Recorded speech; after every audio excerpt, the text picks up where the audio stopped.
Hello and welcome to Fur, Fins, and Feathers. Today is our 39th show, and we are very, very excited to have a local veterinarian, Dr. Carlos Silveira. Dr. Silveira, nice to meet you. Thank you for having me. And we're very honored to have you, and we have many topics we'd like to discuss, and hopefully Dr. Silveira will become a regular guest on our show. I would like that much. We're very happy to have you. How did you get started as a veterinarian, doctor? Something I've always wanted to do since I was a kid. My grandfather was a veterinarian. My father still is a veterinarian. We started off in South America. On my mom's side, we were ranchers, so always been surrounded with animals. Where were you born? I was born in Brazil. Nice. Yes. So, yeah, something I've always wanted to do. Never really changed my mind. I was fixed on it. So it's you have a long history with the family Of being course. veterinarians. Yep. Yeah. Veterinarians in the medical field. Yeah. So Very mostly. good.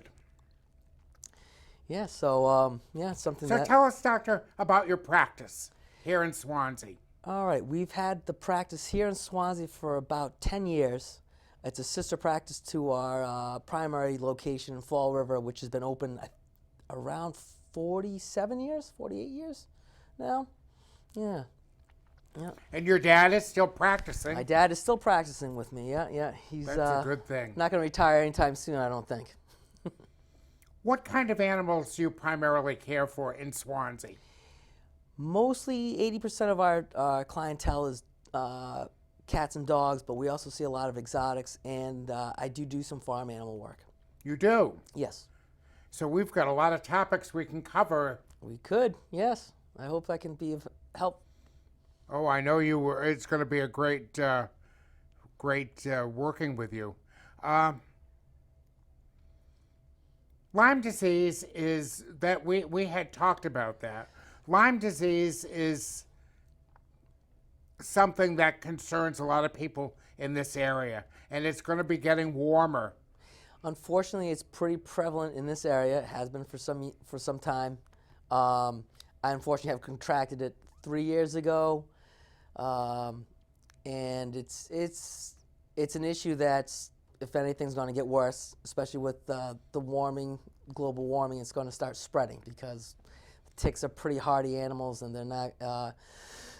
Their habitat is increasing. Yep.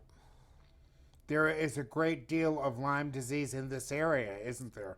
We get quite a few patients coming in with Lyme disease. The problem is that it can mask and look like other diseases, but we get quite a few coming in through the door.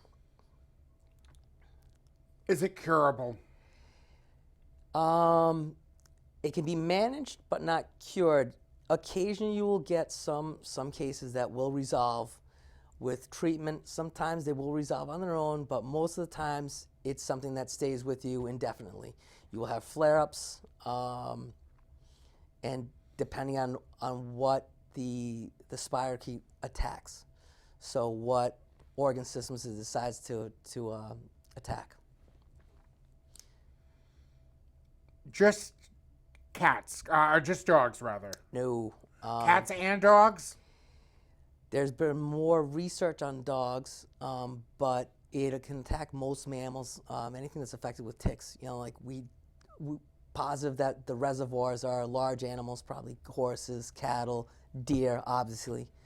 But it can affect cats as well. It's just there's not as much research done on it. Cats, sometimes we have issues with the medication because cats tend to be more sensitive than dogs due to some of the medication we use. Obviously, people, it's a zoonotic. It affects people as well. So how can people combat? What action do they need to take? Using repellents will help. Also, one of the best things to do is try to, if you're going into the woods or wooded areas, brushy areas, just check yourself for ticks when you're done. The Lyme ticks, or deer ticks, are very small, hard to detect. But getting rid of the tick's habitat, which is usually brushy areas, They don't like a lot of sunlight. They'll sit on brush where, as animal or person passes by, they have their feet hanging out, and they'll latch on to warm body. So trying to combat their natural habitat, so clearing out brushy areas, letting the sun in, will help eliminate that. And also just treating with pesticides. But this is something that can happen 12 months a year. 12 months a year. They don't go away. It just doesn't happen in the summer. No, and that's one of the misconceptions. People think, oh, well, I only have to treat the animals, flea and ticks, for, like 3 months of the year. Untrue. It's especially ticks. Ticks tend to be hardier than the fleas. Fleas, if it's a cold snap, they'll die off, but the minute you get a warm spell, they'll shoot out. Ticks tend to be more prolific, and they're harder to deal with. Someone called me the other day and said she was very concerned. She said, I just saw, a tick crawling up my leg. And she said, this is February.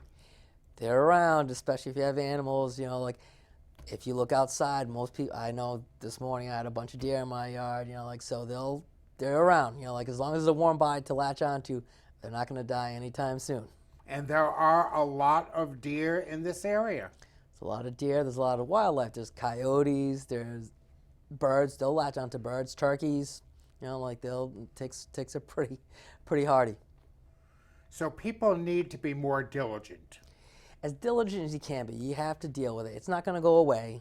It's something that just taking the precautions. Like if you're out in the woods, if you're out with, just check yourselves. For the cats and dogs, use flea and tick preventative, because if they go outside, it's amazing how often they'll pick them up. Even people in the city, we've had people, oh, well, I live in the city, the dog doesn't go out very much, comes in sick, we do a routine blood test, and it's Lyme positive. They're like, I've never been in the woods. The dog has never been outside of the city. It happens. It's surprising, but it happens. So you have to be diligent. As best as you can be. We have to learn to cohabitate and, do the best we can to, because they're not going to go anywhere. We're encroaching. The more we encroach into the suburbs, into the wooded areas, they're there. We're in, as well as the other animals that cohabitate with us. What are some other concerns that people should have? One thing is leptospirosis, which is another bacteria that's spread by usually like rodents or wildlife, stagnant water. Again, unfortunately, there's a zoonosis. That means that people can contract it as well. It's usually routinely vaccinated for, but some people have decided not to for certain reasons. Some dogs do not react well to the vaccine, but it can cause kidney failure, and if you do contract, it can be lethal. Yep. Can be fatal. Can be fatal. Yep. How can people, there seems to be a lot of concern where a lot of people,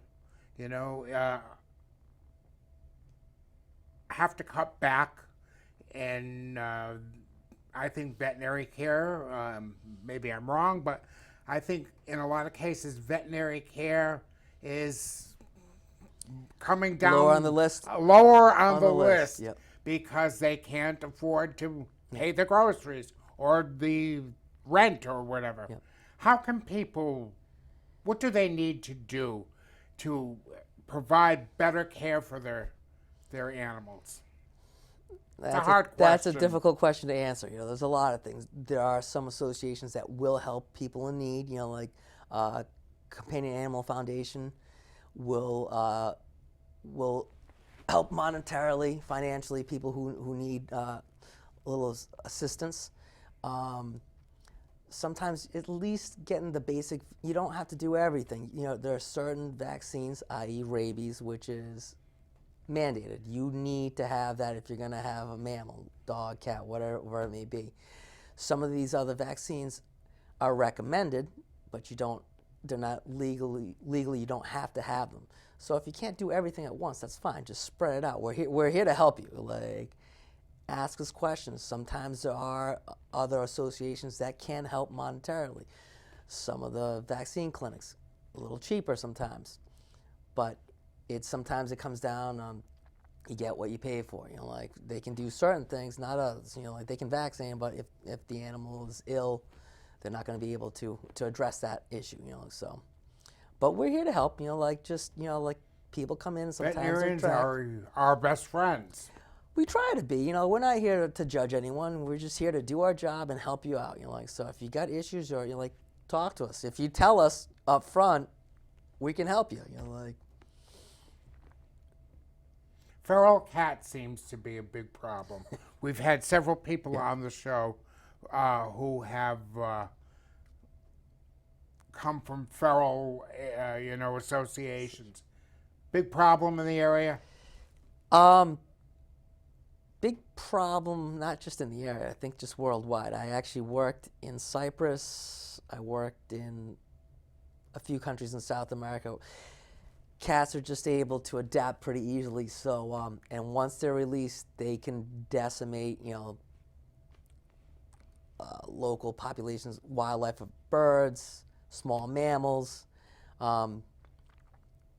The feral colonies can have a lot of diseases within them. And cats are tough animals. I would rather deal with an aggressive dog than a cat. To restrain a cat that doesn't want to be restrained can be challenging. Yeah. Can present a few problems. Yeah. Okay, so that's a very interesting. What about dogs? Do you see a lot of dogs that feral? Not feral dogs, but do you have a lot of dogs that seem to be sent out and they're abandoned? Unfortunately. Unfortunately, you get your fair share. I think cats, we have more problems with the feral cats, but you do see dogs that are abandoned or abused or just given up. Like people don't, I think, realize what they're getting into. Puppy's always cute, but they grow up, just like most animals. They're cute when they're little, but they grow up, so do some research. Look into what you're getting yourself into. Like it's a commitment, and it's going to be a commitment for a few years, depending on what kind of breed you get. Larger breeds, maybe 8-10 years. What's your favorite breed? Me, personally, I was always been partial to the Pitbulls or the game breeds. Currently I have a Pitbull and a Presa Canaria, which is similar to a Pitbull, just bigger. It's a Mastiff breed. Oh, yes, one of the Mastiff breeds. Yes, I've always had the Mastiffs or the Pits. I like them. We had someone on the show that had a Cane Corso. Yep, very similar to Cane Corso. I think that they get a bad rap, especially the Pitbulls have had a bad rap for a long time. And I've always fought for them because it really is, you just got to know what kind of dog you're getting, and it's not the dog's fault. It's usually it's the owner. The owner can't control the animal. So before you get it, make sure that you know what you're getting. A pit bull is not a dog for everybody. If you never had a dog, probably not a good one to start with. Start off with a lab. They're easy. You work with exotics. Yes. Talk about that. What are some of the things you've dealt with in your practice? In the practice, we do a lot of reptiles, so snakes, birds. I've been doing that for years. Something I always had an interest in. I've delved into it myself personally. Just had chameleons, snakes. I've had just about everything. Something I enjoy, something different, a little bit challenging. You went to school in England. I went to school in the UK, yes, in Liverpool. How was that? It was great. It was a lot of fun. I got to meet a lot of people, travel a little bit because everything's closer in the continent. So it was definitely an experience that I'm glad I took advantage of. Very good. So talk about some of the exotic animals you deal with in your practice. So in the practice, it's usually a lot of reptiles. Like the other day we had bearded dragons seem to be coming in left and right now, but chameleons, which I love. I used to breed and raise chameleons. We get this morning. Actually, I forgot. This morning I had a boa constrictor in that's doing quite well. He had gotten burned on his on the heating pad. So now we corrected the issue, and he's doing much better. In the UK, I worked in the zoo, and that was fun. I did a little zoo medicine, so I got to work with some chimpanzees and elephants. And, That must have been fascinating. it was great. Yeah, it's an experience I will not forget. Yeah. Do you deal with any apes or any monkeys or anything? No. Over here, it's far and few in between. I do have one of my clients has some macaques that they use for helping hands. So I've gotten to see them, but I don't treat them. Yeah, they're not the easiest to treat or handle. No, I would imagine not. You deal with farm animals as well. Yes.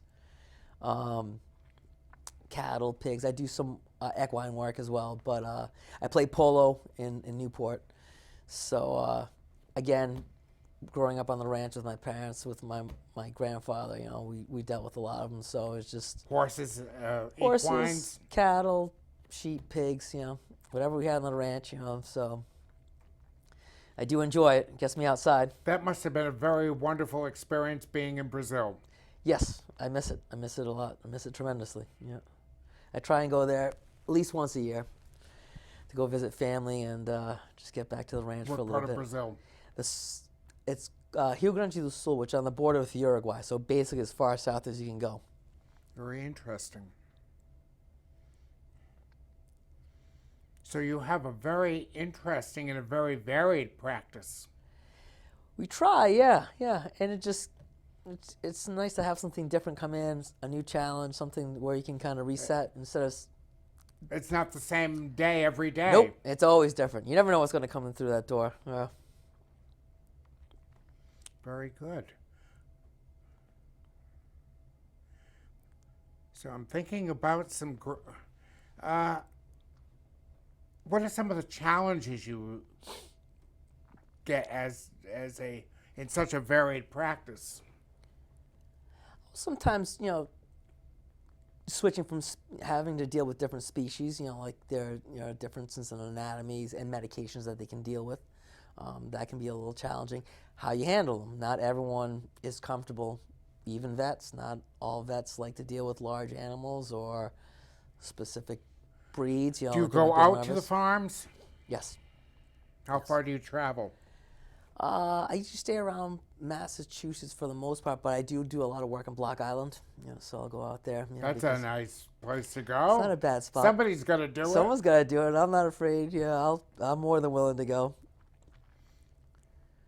So you get out there and you do a varied practice. Varied, yeah. There, because it's difficult for islanders to get off island sometimes, or if something's sick.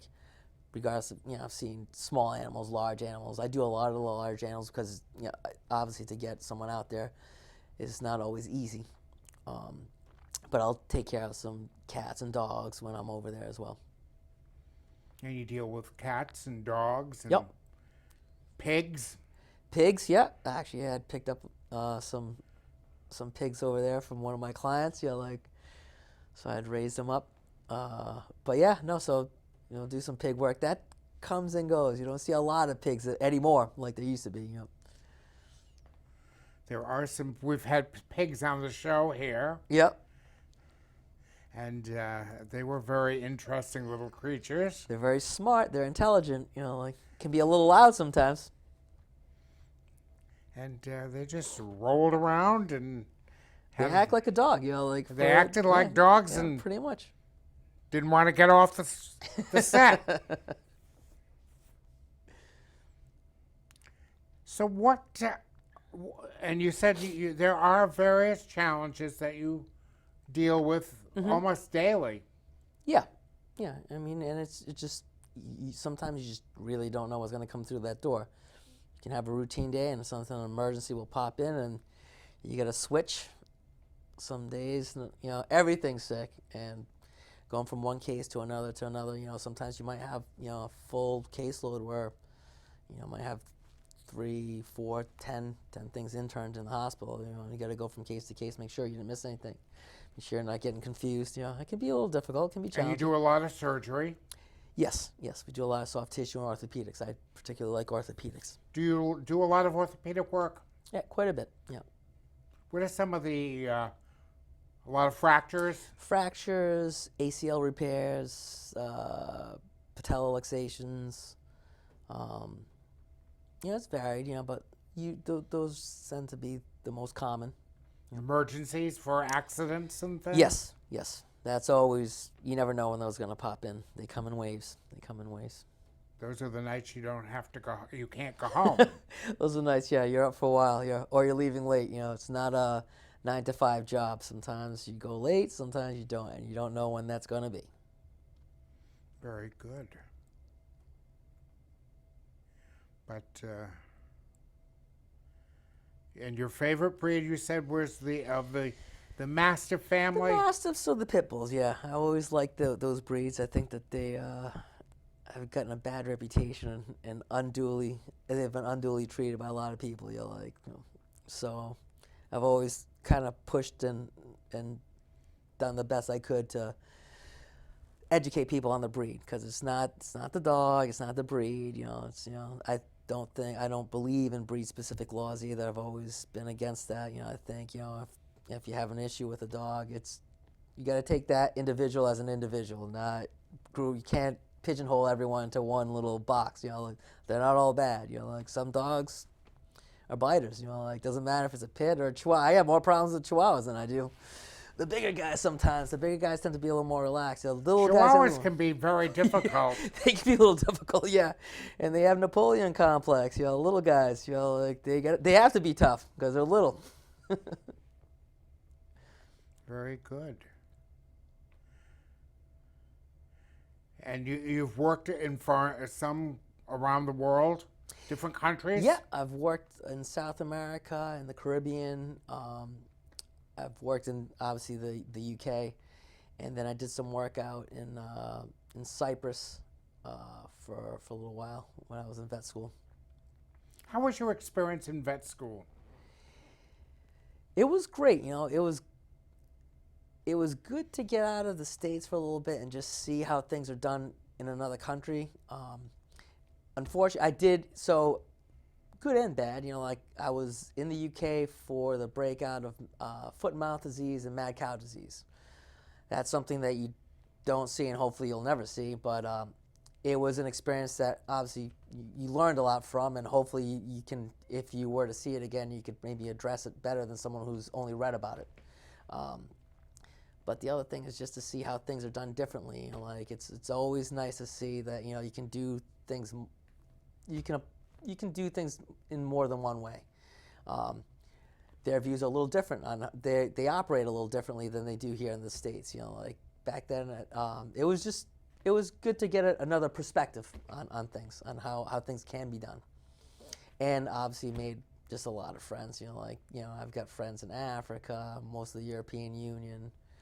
A lot of the, in Australia as well, because we all there was a lot of transplant studying in the UK, so it was an excellent experience. And how long were you there? I was there 8 years. 8 years, yep. So you got a lot of experience, and yeah, probably I hope so, yeah. Very varied.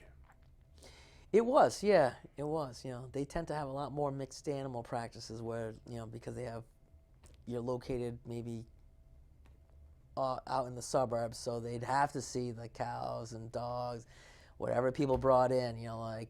Over here, it tended to migrate more towards either your small animal vet or a large animal vet. You don't have that intermix. Unless you're in the Midwest or so. I think of Dr. Doolittle. Yes, but James Harriet. James Harriet, yes. Fabulous vet, country vet. Yeah. Who taught so many people all over the world. Exactly, yeah, and you get to, and that's how it was over there. A lot of the practices, you were the guy. Bring whatever they have with them. I bet you saw some great. I'm a terrier person. Yes. So I bet you saw some wonderful. Oh yeah, terriers. a lot of border terriers, like Cairn terriers. What I particularly liked, and I thought that was nice to see, was some of the collies working when I saw some of those working, the border collies, Are just fascinating. just watching them work a flock, it was just like just all hand signals, or even like it was like poetry in motion, like so. And it saves us a lot of time, having to chase a flock down or like cut someone out, out of the flock. It was just amazing to watch them work. I saw some of the footage this past weekend from the Westminster Dog Show, from the agility trials, Yes. and the performances were phenomenal. I did like Lobo. I'm not sure if it was the Malamute Siberian. He was like took his time. He was going off on the sides, but yeah, when they do the agility, it's great. And I like working dogs. I do some work with the canine units, which I quite enjoy. Do you work with any of the police dogs in Swansea? Yeah, and mostly Fall River and Somerset, VPO. So I work with some of the canine dogs in both. And they all are beautiful dogs. They're great. They help us out a lot. They save a lot of time. Like what a dog can do is amazing. Like just cuts down the time that a person could do it in half, if not more. And they are all intelligent. Yes, they got to work on their own. They got to think things through. Yeah.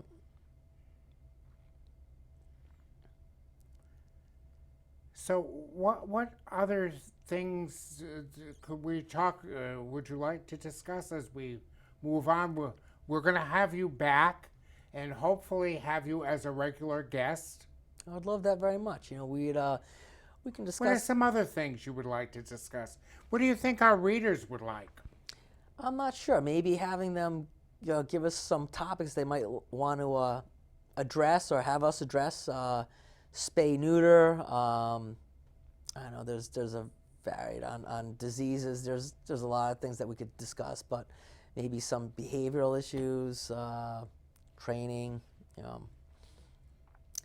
Maybe what kind of dogs that people should like consider when they're And get your perspective. Yes, sometimes that helps, especially someone who's had a lot of dogs before. Or always do your research. Do your research. Don't go in blind. Like look up good breeders. Do you have people who actually come to the office with a dog and say, "I don't know what to do with this dog"? Yes, because they didn't do the research. They got a dog that does not suit them or their lifestyle. So that's happened. And then who pays? The dog pays. Because the dog's either given away or adopted out. But that's a problem. And it's not the dog's fault. Like you just didn't do your due diligence. Well, we are going to have Dr. Silvera to return to the show. If anyone would like to send a comment, you can address me at brianjlowney@yahoo.com or on Facebook, Brian J. Lowney on Facebook, and we will find we'll cull through our comments and pass some information along for Dr. Silvera to discuss. It was nice to meet you again. Very and nice thank to meet you very you. much. Thank you. Good to see you again. Nice to see you.